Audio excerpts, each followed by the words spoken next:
Hola a todos, bienvenidos a Elemental, podcast de libros. Mi nombre es Pedro y estoy acá con Santiago. Hola. Y el libro de esta semana es Getting Things Done. Organízate con eficacia. Que no es una traducción literal, pero encuentro que las editoriales lograron mantener la idea central del libro, que acá lo va a explicar Santiago. Getting Things Done de David Allen es un libro que, por un lado, es un método de productividad y por otro lado es el título de todo su libro. Este método de productividad consiste fundamentalmente en llevar cosas, que él llama entre comillas cosas, a acciones concretas para que tú puedas realizarlas y que no queden en solo ideas. Estructuralmente y a grandes rasgos este libro se divide en dos grandes partes. Una primera parte que explica el método paso a paso e incluso da un diagrama del método que nosotros vamos a poner en las notas. Y en la segunda parte es una aplicación práctica de este método de productividad. David Allen fue una persona que tuvo mucho éxito. Al principio de su vida le fue muy bien en toda la parte académica ahí en Estados Unidos. Pero lo genial es que apenas salió de la enseñanza tradicional, tuvo problemas con la heroína. Lo tuvieron que internar un tiempo y después de eso pasó por más de 30 trabajos distintos. Él de hecho decía, yo tuve más de 36 trabajos antes de los 36. Y dentro de esas cosas se encuentra mago, camarero, profesor de karate. Y después de haber pasado por todas esas etapas, como en los 80, se metió en el área de lo que sería productividad como consultor, que es lo que él hace ahora, es un consultor de productividad. Y el año 2001 fue cuando publicó este libro con su metodología. Y también, este es un libro muy muy famoso, fue un bestseller en su minuto y ha sido la base para muchos libros subsecuentes. Para los que nos llevan escuchando desde el día 1, se van a acordar que nosotros lo mencionamos mientras estamos leyendo Productivity Project, porque ese libro se basaba en parte sobre el Getting Things Done. Y además este libro ha dado pie a muchas aplicaciones de celular, aplicaciones de computador, y en general es una metodología súper transversal, porque se puede aplicar tanto en el lugar de trabajo como en organizaciones, como en la vida privada, no importa a qué te refieres, no es solamente oficina, eso es lo importante. Sí. Aunque eso sí, en el libro es muy claro qué persona está pensando David Allen cuando escribe. Porque hace muchos ejemplos pensando en ejecutivos. Como, mira, imagínate tú en un fin de semana en tu yate. Ese es el tipo de ejemplo que hace David Allen. El cual es bastante poco democrático, diría yo. Mi interpretación de eso es que lo escribe un poco como motivar al lector. Porque incluso si es que no eres una persona que ha llegado al nivel de éxito de un ejecutivo de Wall Street, el libro está escrito diciéndote que tú vas a llegar a por lo menos tener el nivel de éxito que te permite comprar un yate. Sí, es parte del American Dream. En primer lugar, el libro, como decíamos hace unos minutos, introduce su metodología. Y yo diría que lo mejor para todos aquellos que vayan a leer este libro o tengan alguna idea sobre este método, partan por lo que el autor pone directamente en el libro, que es el esquema. Sí. Pone un esquema donde literalmente tiene lo que se llama un workflow o una cadena de sucesos que tienen distintas opciones. Y que yo creo que si tú tienes eso en mente, te hace muchísimo más fácil el entender el resto del sistema. Sí, porque él lo estructura de una manera muy lógica. Acá, bueno, vean las notas, pero se los vamos a contar. Porque esto parte con que existe una cosa. Él lo termina como the stuff. Y la cosa va a entrar a tu sistema. Esta cosa no es un objeto, sino más bien puede ser un problema, una acción, algo que tienes que hacer, una llamada, es algo indeterminado. Sí, entonces, cosa entra al sistema, eso es paso 1. Paso 2, ¿qué es esta cosa? ¿Es accionable? ¿Sí o no? Entonces, si no es accionable, o se va a la basura, o se va a una lista de quizás algún día, como es algo que no te vas a preocupar en ese momento, o quizás se considera como un referente. Esto pasa mucho cuando estudias cualquier cosa, que quizás esto no es material de resumen, pero es material que va a las notas o a los pies de página. Esto me pasó mucho haciendo la tesis.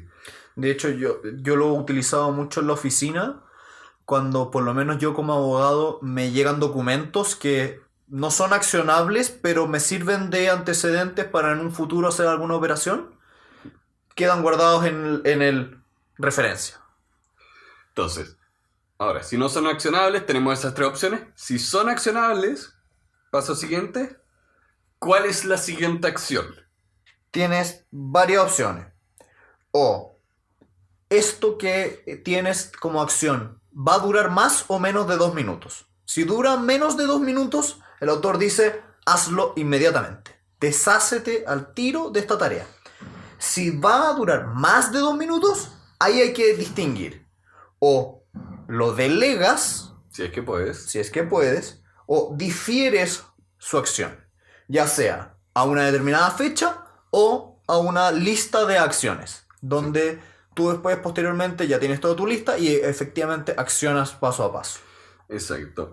Y entonces, para resumir, entra una cosa a tu sistema, determinas de qué se trata, y si es que tú puedes hacer una acción concreta sobre esa cosa, si no, se van para el lado. Si sí, tienes que ver si las puedes hacer inmediatamente porque son muy pequeñas, o no las puedes hacer inmediatamente y tienes que o delegarlas o diferirlas.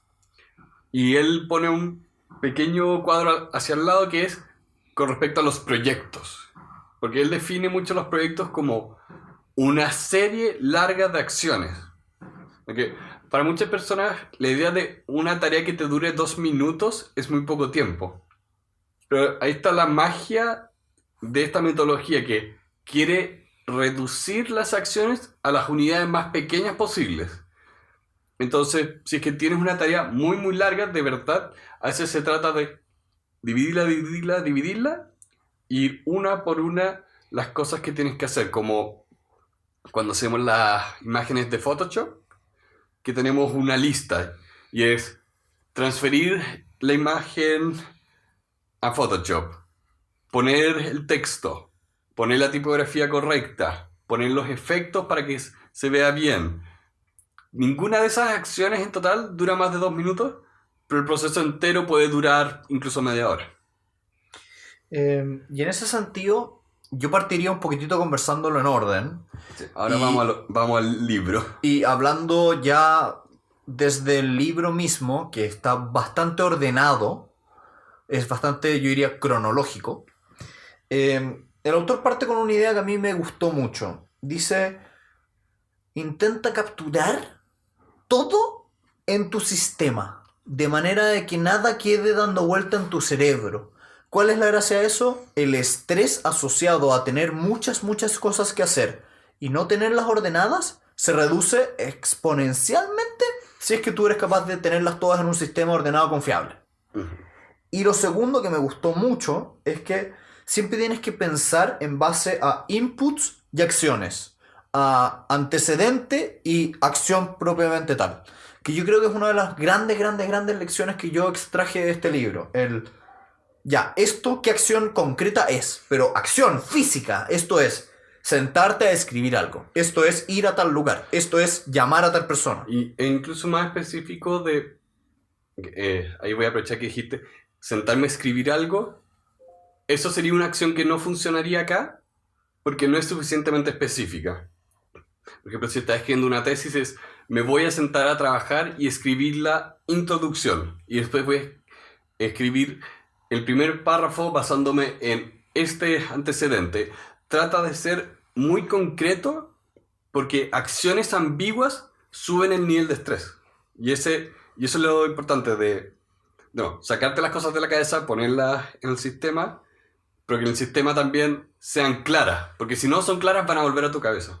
Y una forma de hacerlas bien claras es siempre pensar en el resultado final de lo que estás haciendo. ¿Cuál es la meta? ¿qué es lo que esperas obtener al final del proceso? Porque me ha pasado muchas veces que las causas de los desórdenes residen en que la gente no sabe lo que quiere. A mí me ha pasado muchas veces intentando estructurar negocios de cualquier especie, en que las partes no están tan de acuerdo en cuál va a ser el resultado final. Y eso te hace dar muchas vueltas innecesarias. Sí. Yo ahora he estado leyendo sobre la metodología ágil, que se llama, que una de las cosas importantes que trata de hacer es ser rápida, pero para lograr ser rápida, esta metodología de trabajo tienes que tener muy claro cuál es el objetivo final. Si no, tu equipo va a tirar ideas al pizarrón y nada va a tener orden y nada va a salir finalmente. Es lo que veíamos en Productivity Project, la idea de estoy ocupado, por lo tanto soy productivo. Acá lo que trata de hacer es lo contrario, de estoy ocupado y estoy siendo productivo. El autor, en torno a esta idea de capturar cosas, dice: intentemos verlo como pasos a grandes rasgos. Primero, captura la idea, después clarifica qué significa cada una de estas cosas indeterminadamente para ti, organiza los resultados, reflexiona en torno a ellos y finalmente acciona propiamente tal. En ese orden. Yo lo encuentro bastante lógico porque si tú lo piensas, utilizar esa metodología te permite pensar tanto en el inicio, el desarrollo y la conclusión. Sí. Y eso hace que seas mucho más productivo. Yo he escuchado mucho al autor de novelas para adultos jóvenes, que de hecho hace poco varios de sus libros lo han adaptado a películas, como Pueblos de Papel, creo que la traducción era La culpa de nuestras estrellas, The Fault in Our Stars, que es la historia de los dos jóvenes que tienen cáncer. Bueno, él siempre habla de que es muy importante tener una disciplina de escribir, de voy a sentarme y voy a hacer 20 páginas de mi historia. Mi historia se trata de una cosa y yo voy a sentarme a contar 20 páginas. Y lentamente empieza a avanzar toda la historia. Stephen King también tenía algo de ese estilo, de que él simplemente se sentaba a escribir y no paraba. De hecho, en su libro sobre escribir, que se llama On Writing, de Stephen King, utilizaba una metáfora que a mí me gustaba mucho, que era: no esperes la musa de la inspiración. No. Escribe siempre porque la musa de la inspiración no va a llegar. Y en caso de llegar, va a ser todo lo contrario a lo que siempre esperabas. Sí. Y volviendo a esta metodología de trabajo, cuando piensas cuál es el resultado final que quieres tener, acá con el ejemplo de los escritores, tú tienes que decir, al final tengo que tener un libro de 200 páginas. Y me gusta y quiero dar este ejemplo, porque si bien este libro está enfocado en la parte administrativa para muchas cosas, es algo que también se puede aplicar a las cosas que consideramos creativas. Lo mismo con las artes, incluso las artes manuales. Tu hermana pasa horas y horas pintando y dibujando, y eso también se aplica a esto. Respecto de la parte de clarificar, el autor dice qué tipo de proyecto o final queremos y cuál sería la siguiente acción que debería tomarse una vez que esta cosa, indeterminadamente, aparece. Y ahí es cuando estaban estas acciones que decíamos: hazlo, delégalo o difiere. Después también es interesante la organización. Y para eso el David lo que hace es entregarte listas. ¿Cómo decirlo de una manera más práctica? En la práctica, ¿cómo lo hago yo? Yo tengo mi sistema de productividad en una aplicación de iPad, de iPhone, de computador. Y dentro de esa aplicación yo tengo distintas listas. Y ahí es donde yo utilizo la lista que él sugiere, que es una lista de proyecto, una lista de almacenaje o archivos para planes y materiales, un calendario, una lista de recordatorio para siguientes acciones y una lista de recordatorios para cosas que estás esperando. Es interesante porque la forma en que el autor lo explica es más física. Sí. Él dice, utiliza carpetas y literalmente pon los papeles en dichas carpetas. Él está pensando en el año 2000, donde los ejecutivos recibían cartas, fax y cosas por el estilo. Pero ahí también tenían computadores. Pero no eran igual, la gente No. funcionaba más analógicamente. Sí. Incluso ahí, yo te diría que me gusta que él lo explique de manera física, porque encuentro que hay más orden. Y también, hay que pensar que nuestros computadores tratan de copiar la realidad en ese sentido. El escritorio se llama escritorio por los escritorios. Las carpetas son carpetas. Exacto. Entonces, para las personas, por lo menos para mí, que soy muy visual, me ayuda que él lo explique de manera visual, porque yo después puedo pensar eso y aplicarlo al computador. Yo que soy más digital en ese sentido, a mí no me importa mucho la parte más física, habiendo pasado por oficinas donde se utiliza mucho el papel. Sí estoy de acuerdo con que lo hace bien al ponerlo de manera más visual. Porque por último, la traducción de lo visual a lo digital es sencilla, no al revés. Exacto. ¿Cómo definiría una command line? ¿Ah? Me perdí. Command line. ¿Te refieres a las líneas de código? ¿Cómo transformaría eso en algo físico? No, no lo sé. Nerd. Entonces, él explica mucho de esta manera física de tener la lista de proyectos, los proyectos, tener las acciones definidas, tener la lista de las acciones que van también, porque él habla de qué pasa cuando una acción depende de otra, tienes que ponerlas en ese orden. Entonces, él habla de una lista de las acciones siguientes y también habla de lo que es la lista de incubación, que se refiere a todas las ideas que tú atrapas, pero que no las puedes accionar en ese minuto. Y esto es una cosa que incluso un profesor en la universidad nos recomendaba el primer semestre. Vayan a todos lados con un cuaderno y cualquier idea que tengan, anótenla. Independientemente de que se trate, independientemente de que no se les ocurra una acción con eso, anoten sus ideas porque después tienen un archivo de cosas que pueden hacer. Cuando se despeja el calendario, tienen tiempo en sus manos, tienen ideas que los pueden guiar. Y para terminar este ciclo, el autor recomienda lo que yo hago semanalmente, que es reflexiona sobre todo este proceso. Y él dice específicamente haz una revisión semanal. Lo que él recomienda en la parte final del libro, poner los días viernes después de la oficina, porque según el autor es bastante beneficioso porque tienes todo pendiente, todo fresco, y los pendientes los puedes manejar en el caso de que sean urgentes durante el fin de semana. Claro. Yo personalmente no lo hago los viernes, generalmente lo hago los domingos, porque yo suelo trabajar sábados y domingos, entonces Planeas la semana entera. planeo la semana completa. Pero no obstante ello, el rito de hacer una revisión semanal creo que es clave para cualquier persona productiva en este mundo. Sí. Por eso yo tengo varios problemas para mantener ese rito. Muy poco productivo este hombre. Y en este sentido, además de revisar tu sistema de productividad, el David lo que hace es otorgar otras herramientas para revisar proyectos. Y yo diría que no me gustaría entrar tanto en el detalle de esa parte del libro porque es muy concreta respecto de proyectos de carácter de trabajo en general, pero es valiosa si es que eres una persona con una carga laboral importante o si eres un emprendedor. Sí. Pero ahí, para rozarlo un poco, habla un poco de distintos modelos de toma de decisión o de manejo de acciones.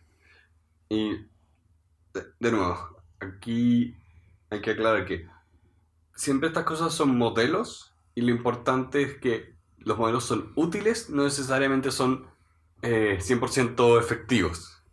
Entonces hay que entender eso y buscar cuál modelo te hace a ti sentido.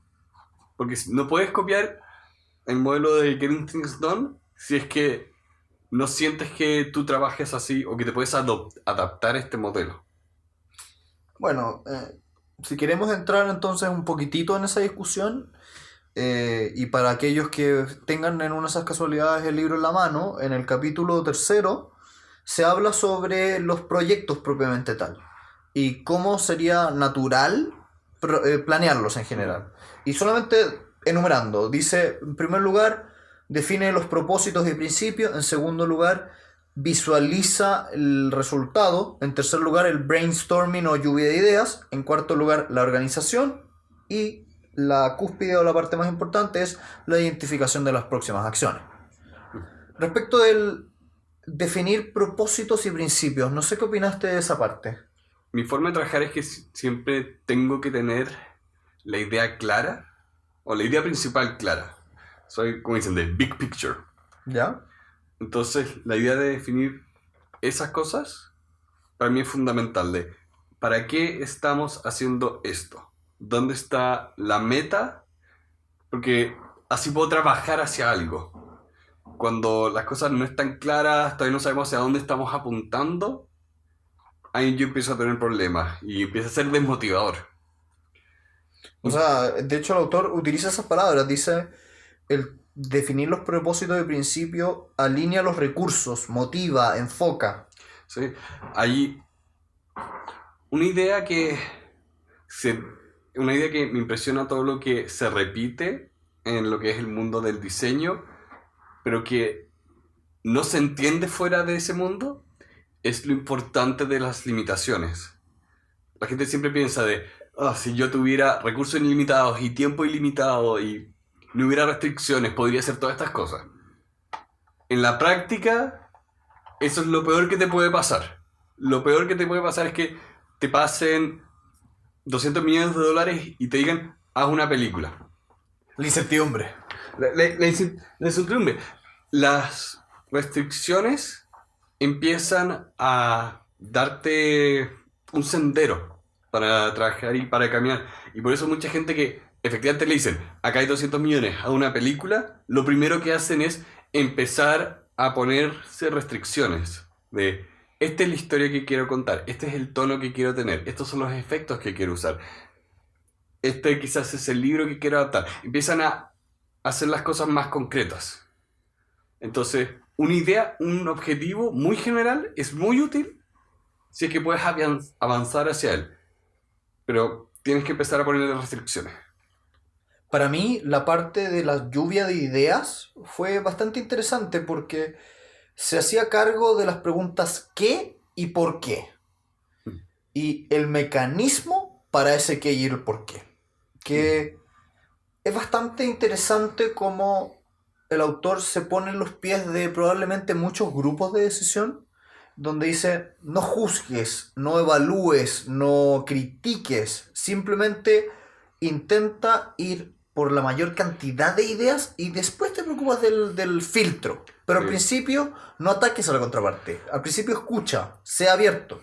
Una corrección que se le hace mucho al brainstorming es que ese método de trabajo, como es grupal, tiene una deficiencia que los grupos tienden a no copiarse, pero si tú dices una idea, yo me voy a acercar a tus ideas. Eso es algo que se empezó a observar. Y por eso han hecho correcciones a este modelo de brainstorming, de a ver qué pasa si las 5 personas del grupo, en vez de estar ahí proponiendo las ideas, escriben 50 ideas de manera independiente y después la traen a la reunión. Y ahí hacemos de nuevo lo de no juzgar. De hecho, es ideal si es que pudieras tener todas las ideas puestas juntas y de manera anónima, de que saber quién propuso una idea no interfiera. Porque como lo vimos antes, las personas no son tan racionales y somos más pasionales de lo que nos gustaría pensar. Sí. Y con eso el autor cierra la primera parte, que es bastante expositiva, es general, tal vez Tal vez son los cimientos necesarios para entender el sistema. Sí. Él es bien concreto en los pasos, es casi que como si estuviera programando un computador. De que es muy funcional. De paso 1, paso 2, esta acción lleva a esta otra acción. En la segunda parte, el autor se pone más concreto.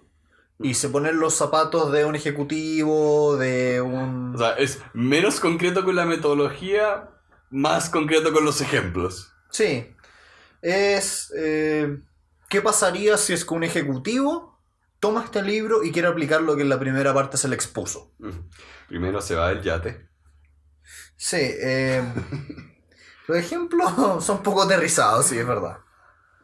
Y eso que hay una...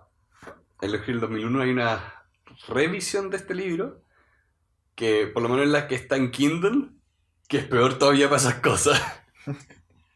En una de esas el autor lo escribió de manera intencional para generar esta idea de que si tú sigues su método vas a tener un yate. Probablemente, pero hasta cierto nivel el libro a veces causaba un poco. Sí. En esta parte del libro el autor sugiere tener espacios específicos para el trabajo y ser muy intencional al momento de separar unos de otros.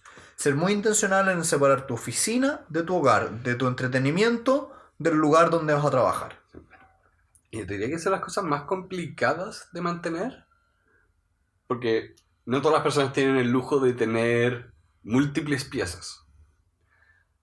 Y no todas las personas tienen la oportunidad a veces de tener un espacio para ellos solos. Él de hecho dice que tú deberías tener tu espacio que sea personal, que se acerca mucho a la idea de una oficina. Si estás estudiando en tu casa, va a estar tu familia. Y también, hay trabajos que son grupales, entonces no vas a tener un espacio solo. Ahora, yo diría que uno se puede siempre hacer el espacio.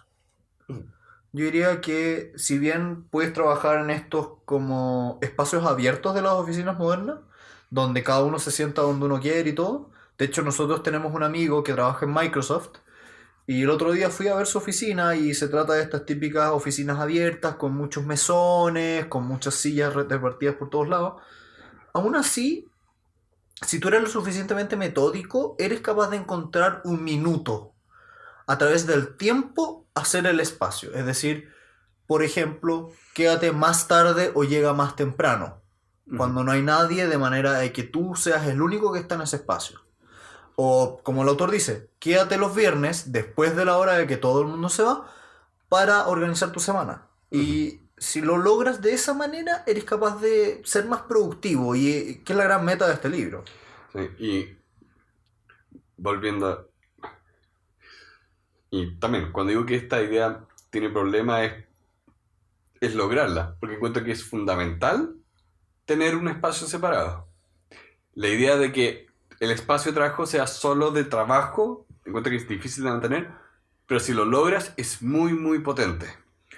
La idea de que tu pieza sea el lugar para dormir, que el escritorio sea el lugar para trabajar, y que donde sea que tengas la televisión sea el lugar para ver televisión. Tener esos espacios separados beneficia cada una de las cosas, porque no estás trabajando y pensando, podría estar viendo tele o podría estar durmiendo. De hecho, a mí me pasa mucho que veo a mi alrededor personas que utilizan su cama para ver series de Netflix, o para ver televisión, o para hacer actividades activas. O lo de antes de, en mi pieza tengo el escritorio. Sí, y lo que genera muchas veces con estas personas es que no tienen asociado a nivel neuronal la cama donde ellos duermen como el lugar para el descanso. Por lo tanto, muchas veces a nivel neuronal les cuesta acostarse y dormir. Se autogeneran insomnio sin darse cuenta. ¿Sí? A mí personalmente me sucede que mi cama está exclusivamente asociada en mi cabeza a dormir. Y si voy a leer a veces antes de dormir, que muchas veces lo hago, siempre va de la mano de esta idea de una luz tenue, como un pequeño aperitivo antes del sueño. Por lo tanto, yo no tengo casi ningún problema de sueño. Me acuesto y a los 5 minutos estoy completamente dormido. Sí. Físicamente hablando también, el autor te dice, intenta separar en carpetas las cosas. Crea carpetas para cada tema o cliente. Crea carpetas para cosas accionables y para cosas de referencia. Y utiliza uno de los ítems, yo diría que las oficinas lamentablemente no se sabe usar bien, que es el basurero. Toma aquellas cosas que no son útiles y bótalas. Para de acumular basura. Sí. Especialmente ahora que puedes escanear un documento y tirarlo a una carpeta en el computador y dejó de molestarte.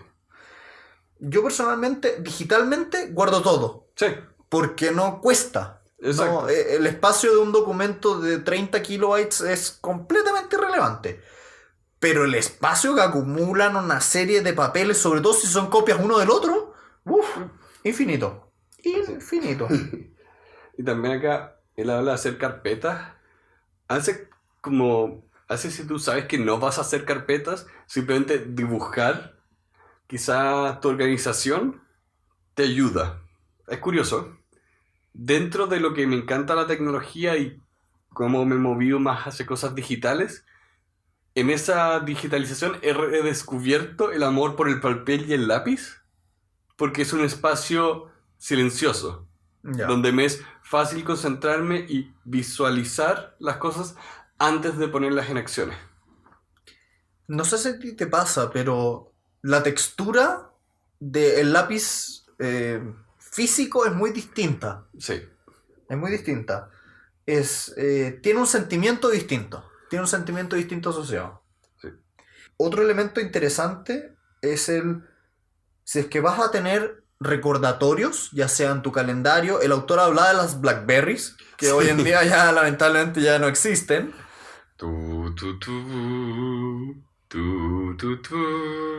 ¿No? Debería poner el sonido de onda, poner en un computador así. Ok, lo voy a hacer.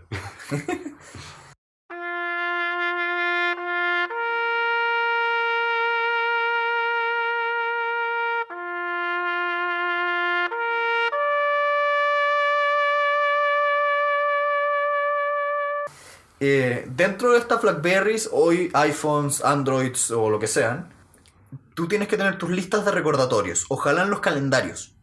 Y el autor dice, por favor, organiza esos recordatorios.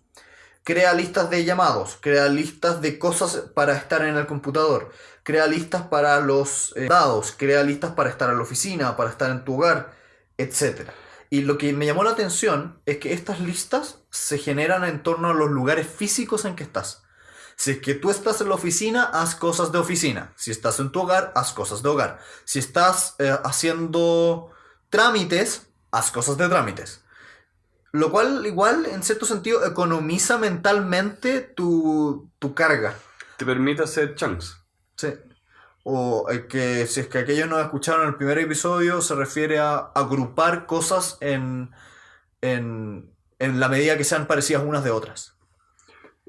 Y, por favor, pongan la mayor cantidad de información posible en esos recordatorios, porque no les puede pasar que encuentren un papel que tenga un número y no sepan de qué es. Y también el autor dice, pon las fechas, pon la persona, pon para qué sirve. Sí. Ahora he empezado a hacer mucho, sacar más fotos que nunca. No por un tema de bonito, sino por... Paparazzi. Porque eres un paparazzi. No, la saco por un tema de... Esto es un evento de este día y con esto puedo recordar este día. Otra sección que es más moderna de este libro es el correo electrónico. Y dice, crea carpetas para cada uno de tus clientes y divídelos específicamente o subdivide esos clientes en dos grandes carpetas. Cosas activas o cosas a archivar. Que a mí me sirvió mucho habiendo trabajado con diversos clientes como abogado, pero entiendo también que en otros tipos de áreas tal vez se vuelve un poquitito más difícil.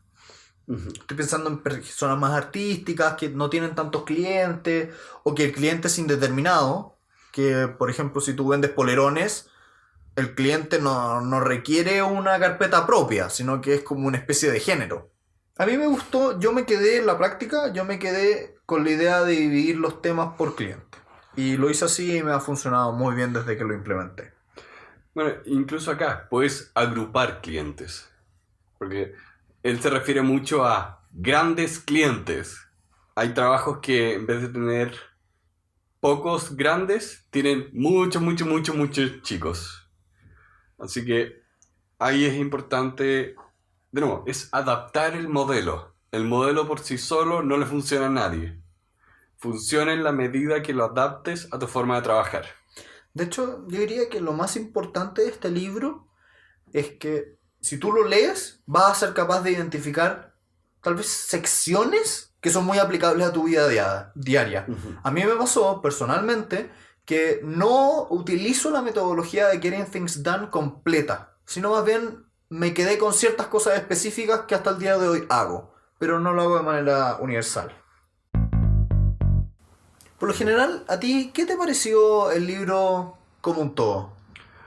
A ver, es difícil de evaluar el libro pensando que...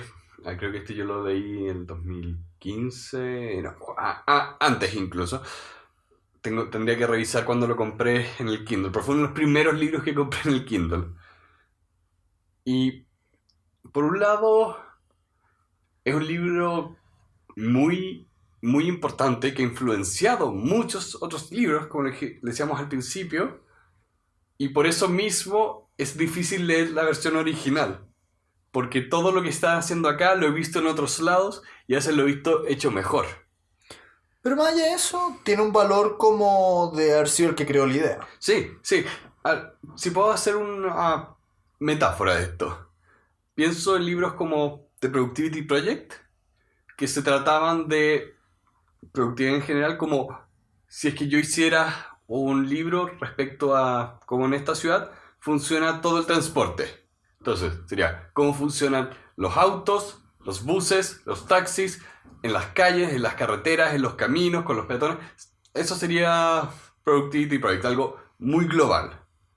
Acá Getting Things Done es cómo funciona un auto con lujo de detalle. Y entra de fondo en un aspecto y una metodología. Es muy específico, muy preciso, muy profundo.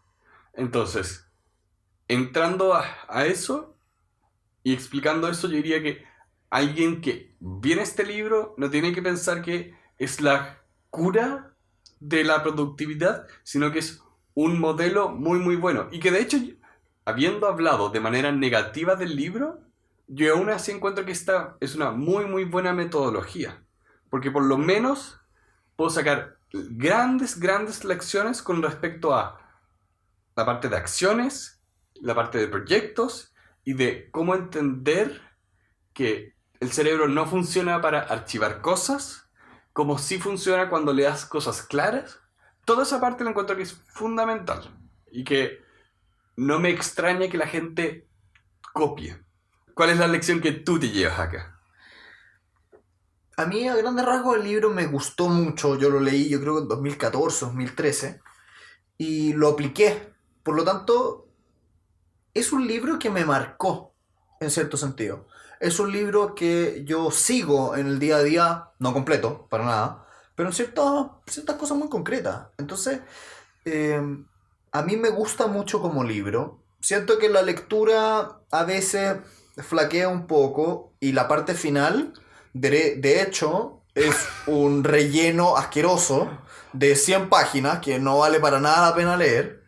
Pero fuera de ese detalle, la metodología propiamente tal, yo la encontré muy buena. Y como tú decías, es bastante entendible que haya sido copiado por muchos otros gurús de la productividad. Si yo personalmente, de hecho, tuviera que ponerle una nota, a mí yo me quedo tranquilo con un 8. ¿Por qué con un 8? Porque un 8 de 10. Porque es un libro que me marcó en cierto sentido y que yo creo que va a marcar a muchas personas. Se cae a veces en la forma de escribir y tiene derechamente mucho relleno en la parte final, No obstante ello, es un libro que genera cambio. Es una idea potente, es una idea que ha modificado en cierto sentido mi vida. Por lo tanto, para mí esto es un libro importante. Sí. ¿Para ti? Concuerdo con eso y diría que poniéndole un número a mis opiniones, le pondría lo mismo, un 8. Si puedo especificar cuál es mi problema con este libro, más allá de lo que he dicho, es que esto debería estar escrito más como algo académico que como un libro de autoayuda. Porque cuando empiezan las partes casi que de autoayuda, es cuando quiero tirar el libro por la ventana. Volviendo al chiste del yate. ¿Por qué habla de yates? Yo no tengo un yate. Pero, de nuevo, los otros ejemplos que sí da hacen mucho sentido. Pero a veces también sobran. Entonces, me gustaría que fuera más académico de, hey, esto funciona, así que haz esto. No te tengo que explicar mi verano trabajando en tal idiotez. Si se te tuvieras que quedar con unos 2 o 1 o 3 elementos importantes del libro, ¿con qué te quedarías? Me quedaría con tu cabeza no es para guardar cosas. Me quedaría con las cosas tienen que ser accionables. Y si no lo son, sácalas.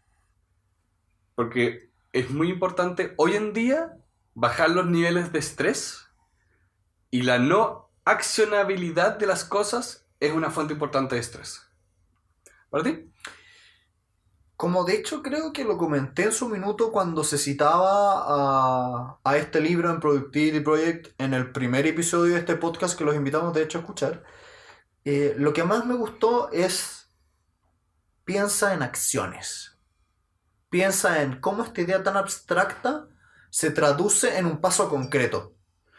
Porque para mí, por lo menos, me ha hecho sentido en la vida real para ser capaz de avanzar en los proyectos el hacer esta distinción.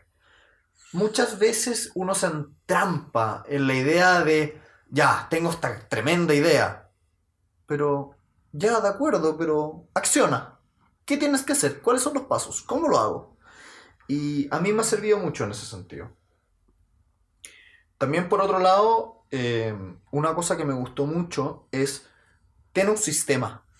Ten un sistema.